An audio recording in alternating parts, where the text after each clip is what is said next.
What if the biggest royal love story of the modern era was never a love story at all, but a long game, a calculated climb, a master plan hiding in plain sight? What if the fairy tale wedding, the beaming smiles, the hand-holding photo ops, the breathless headlines were all just chapter one of something far colder, sharper, and far more strategic? Because according to one of the most controversial voices inside royal circles, this wasn't a marriage that fell apart. This was a plan that worked. Lady Colin Campbell, Lady C to those who know her name, doesn't whisper. She detonates. She's been circling the royal family for decades. New Princess Diana personally moves comfortably in elite British society and has written books that time has proven uncomfortably accurate. And when Lady C says Meghan Markle never intended to stay in the royal family, not for a lifetime, not even for long, people stop and listen.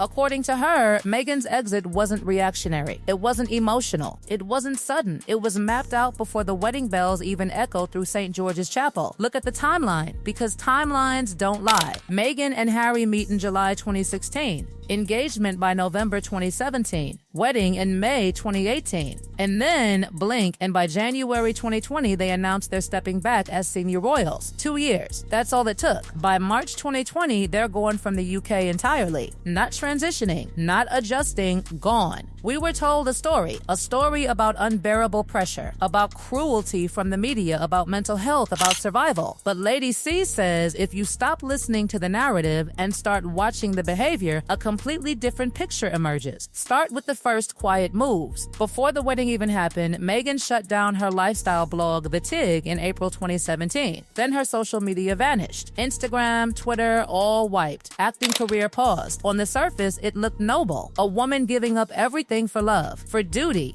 for the crown. But Lady C calls it something else entirely. Strategic silence. By erasing her own voice, Meghan didn't disappear, she became more valuable. Scarcity creates demand. Mystery fuels obsession. She positioned herself as someone who had sacrificed it all, while secretly creating a blank slate that could later be rewritten however she wanted. When she spoke again, the world would listen. And when she returned, it would be on her terms. Then came the wedding. 500 million people watched. 500 million. Overnight, Meghan Markle went from a cable TV actress to one of the most recognizable women on earth. You cannot buy that level of exposure, but you can monetize it. And Lady C points out the details that didn't feel accidental. The long theatrical sermon by Bishop Michael Curry that broke royal tradition, the gospel choir, the aesthetic choices that made the event feel less like a royal wedding and more like a global stage production. This wasn't just personalization, it was branding. This wedding needed to be unforgettable, because if you're planning to leverage that moment later, people need to remember you. Behind the scenes, cracks were already forming. Reports of tension with staff, allegations of difficult behavior. But Lady C suggests this wasn't culture shock or misunderstanding, it was indifference. Why adapt to an institution you don't plan to stay in? Why master protocol, build long-term relationships, or soften your edges if you already know the clock is ticking? And then comes the part that's impossible to ignore. In December 2018, just 7 months after the wedding, applications were filed to trademark Sussex Royal across more than 100 categories. Clothing, media, educational content, emotional support services, charitable fundraising. This wasn't a side project. This was a commercial empire being sketched out while Meghan was still a working royal, pregnant with Archie, carrying out engagements on behalf of the Queen. 7 months. That alone blows a hole through the idea that this was all spontaneous. You don't file trademarks across 100 sectors on a whim. You don't build infrastructure unless you plan to use it. And you don't do it unless you already know you're leaving. Lady C argues that this is where the mask slips. The royal role wasn't the destination, it was the launch pad. Then came the Vogue moment, September 2019. Meghan guest edits British Vogue's Forces for Change issue. On paper, it looks admirable, but Lady C sees positioning. This wasn't Duchess Meghan supporting causes. This was Meghan Markle as a cultural authority, a tastemaker, a voice, separate, distinct. Brand Meghan, not royal Meghan. If you plan to exit an institution, you must ensure the world sees you as an individual first. This was identity preservation in real time. And then Africa happened. September 2019. The tour was supposed to be triumphant, modern monarchy, humanitarian optics, unity. Instead, it delivered the now infamous interview where Meghan admitted she was not okay, struggling, unprotected, unsupported. Lady C calls it narrative seeding. That moment wasn't raw vulnerability, it was groundwork, the justification.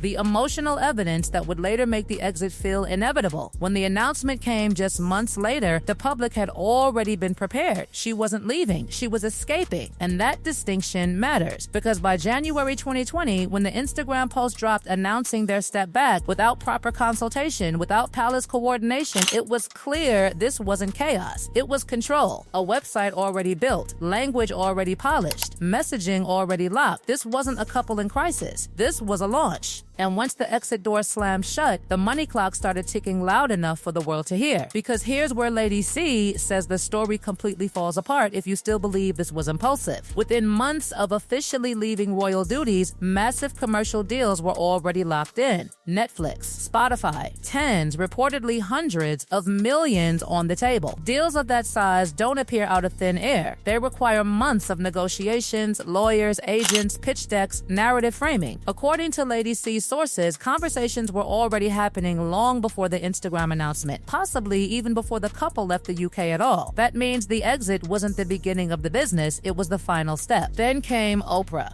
March 2021, 50 million viewers worldwide. Accusations, tears, carefully chosen silences. A narrative so polished it felt rehearsed because Lady C believes it was. This interview wasn't just catharsis, it was confirmation. It cemented Meghan as the wronged heroine and the royal family as the cold, uncaring institution. And that narrative wasn't just emotional, it was commercially essential. Netflix and Spotify didn't just buy titles and connections, they bought conflict, drama, victimhood. Without that storyline, they're just another wealthy celebrity couple. Timing mattered too. The interview aired while Prince Philip was gravely ill, while the Queen was under immense strain. Lady C argues that if this were about healing or truth, it could have waited. It didn't, because business doesn't wait. And then there's the pattern Lady C keeps pointing to: relationships that end abruptly. People cut off completely once they no longer serve a purpose. A father erased, friends from the past gone. A first marriage ended suddenly. To Lady C, it's not cruelty, it's strategy. Sentiment doesn't survive ambition. So where does Harry fit into all of this? Lady C believes Harry was in love, vulnerable,